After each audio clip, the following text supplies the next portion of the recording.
I look out at all of you today, and I see so many great faces, so many great minds. And I see my peers, and I see my professors, and I can only really see the first row. But I'm going to say it's safe to assume that you guys are out there, so yeah.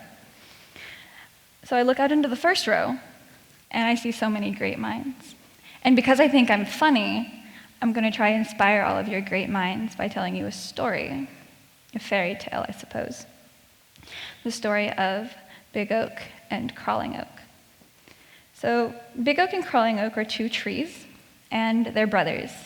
And as you shake your very educated heads at me telling me that tree families don't exist, I do know, but for the sake of metaphor, please bear with me. So the two trees were planted on opposite sides of a creek. Now, Big Oak was satisfied and happy with where he was placed. He bloomed where he was planted. But Crawling Oak was dissatisfied. He was not happy with where he was placed. He did not bloom where he was planted. He wanted to be on the other side of the creek with his brother because he believed that that was what was going to make him grow big and tall. And so every day, Crawling Oak tried with all his might to move himself to the other side of the creek. And every day, he became more and more bent, until one day he found himself to be so crooked and gnarled that he could never grow to be as tall as his brother. So, what does it mean to bloom where we're planted? Blooming where we're planted means to grow and flourish despite the circumstances. And that doesn't mean to survive, it means to thrive and to blossom. And I can understand how this can be hard for some, but it's not impossible. So, how do we bloom where we're planted? The general answer is that we buck up and we keep moving forward. But there are times where holding our heads high and doing what needs to be done can seem so incredibly hard. It can seem so incredibly overwhelming. But I think that we can kind of break it down into a simple 4-step process. Now, the first step might be difficult for some of you. You have to stop complaining. Big Oak didn't grow big and tall by fussing over minor inconveniences. The area in which these two trees are planted has 2 types of weather, and only 2: drought and flood. There is no in between. But Big Oak didn't complain. He simply kept growing. And in this day and age, we can control almost everything. We have computers in our pockets that allow us to have the world at our fingertips. We can do anything we want. We can plan a date. We can plan our week. Or we can decide that we want exactly 7.5 pieces of pineapple on our pizza. And in and of itself, this is not a bad thing. We are smarter now than we have ever been in terms of how much information we can process with however much efficiency. The problem comes from deciding that we're going to rely on that instant gratification.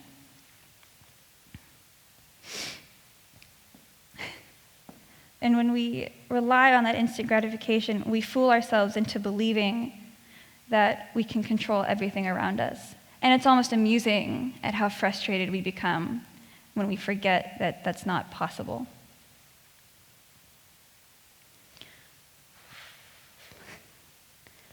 So, complaining makes us bitter, right?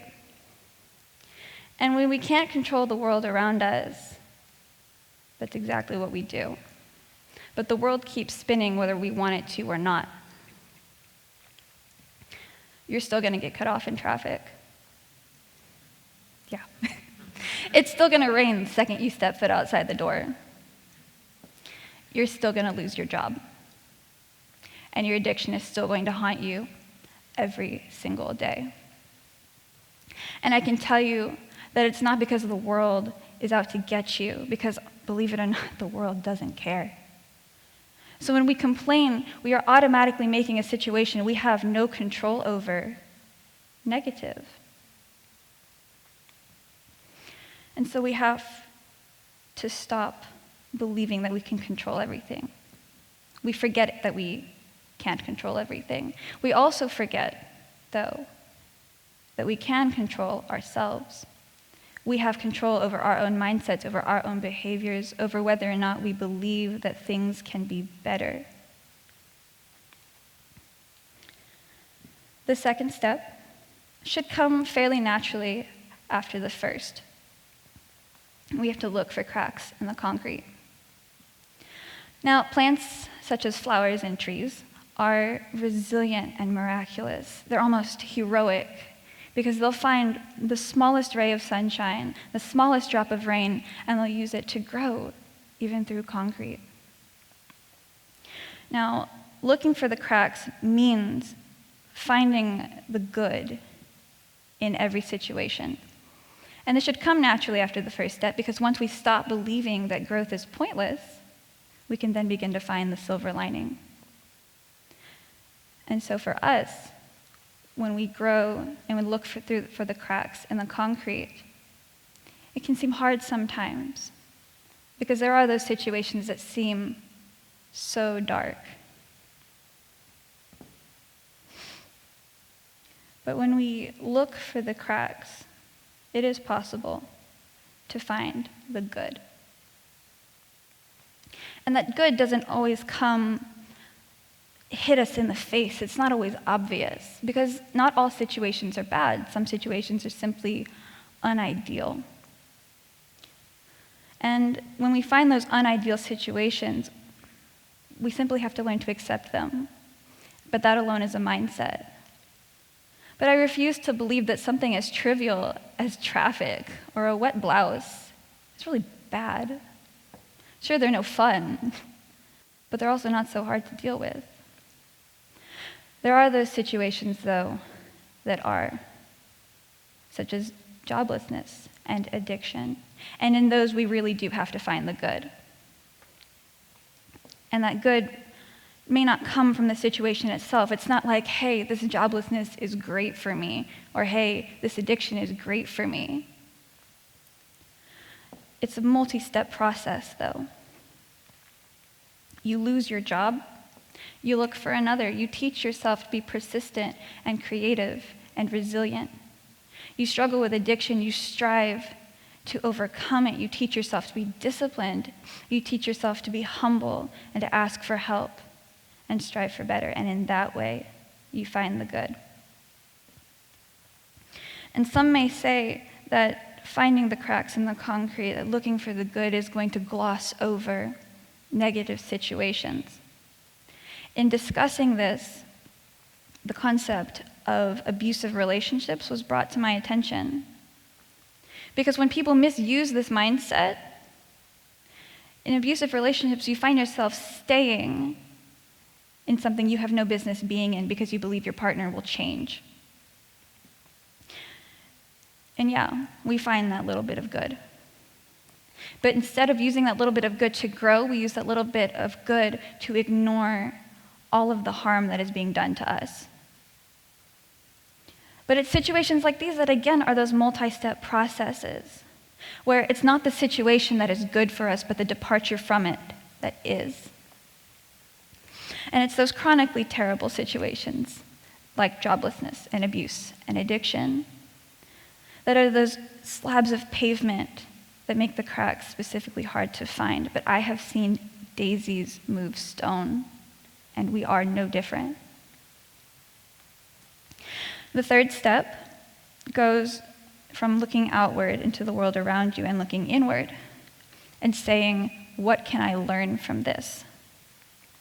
The plant life equivalent to this is physically growing through the cracks. We've stopped believing that growth is pointless, and we've found the light in the dark places, and now we are called to physically grow. It's in this step that blooming where you're planted stops becoming a motto or a cliche, and it becomes a mindset and a way of life. It's not a one-time thing, though. You can't just ask yourself once, how can I learn from this situation, and expect yourself to flourish. Asking yourself how to grow from adversity is a habit that is built over time. It takes conscious and continual effort. The fourth step, again, turns yourself outwards. You have to be a blessing to others. Now, being a blessing to others looks like taking the previous steps and embodying them. It looks like internalizing them and living them out. So in being a blessing to others, what we're called to do is to use what we've learned and use it to help others bloom where they are planted. Now, this is because we are observant creatures. We observe, we mimic, we absorb the behaviors of others. And so I'm not a parent, right? But that's not going to stop me from speaking on behalf of all you parents out there by saying that this behavior is seen most commonly in children, whereas parents, you're called to lead by example. It's commonly accepted that if you surround yourself with people who exemplify the traits which you wish to also exhibit, over time, you will begin to internalize those traits. So, in this way, we're going to be a blessing to others by blooming where we're planted. And these qualities that we're trying to exemplify don't always come in terms of just solid point traits. They can come in forms of the relationships we have with other people. And in this we find another place where we exemplify the laws of nature. These relationships are not unlike the ones that we find in organisms around us. You have the symbiotic relationships where two organisms will coexist, and hopefully this is the relationship you're having with the person sitting next to you, where you're not hurting each other, but you're not necessarily benefiting each other either. You have antagonistic relationships where one organism is negatively affecting the environment of another. This is like if your seat partner is poking you or chewing on popcorn really loudly. And you also have synergistic relationships. And this is the standard teamwork makes the dream work situation, where two organisms come together and the product that they create is greater than any product they could have created on their own. And that sounds great, right? But the relationship that we have to have in terms of blooming where we're planting and being a blessing to others is a mutualistic one. And this means that both organisms benefit. During a drought, a taller tree can shade a smaller tree and keep it out of the harsh sun. And during a flood, the roots of a stronger tree can keep the soil from washing away from underneath the weaker one. And in this way, it gives the smaller tree an opportunity to grow and to continue to bloom where it's planted. And that benefits both trees, believe it or not. Because if there are more trees, there's more oxygen, which, last time I checked, you and I inhale. And in doing so, we exhale carbon dioxide, which the trees take up to repeat the process. Everybody benefits. And in the same way, in being a blessing to others, that brings us joy, hopefully, that brings us joy. And in being a blessing to somebody else, we contribute positively to their life, which will in turn return to us. Now, if there's anything I learned from grade school physics, it was Newton's laws.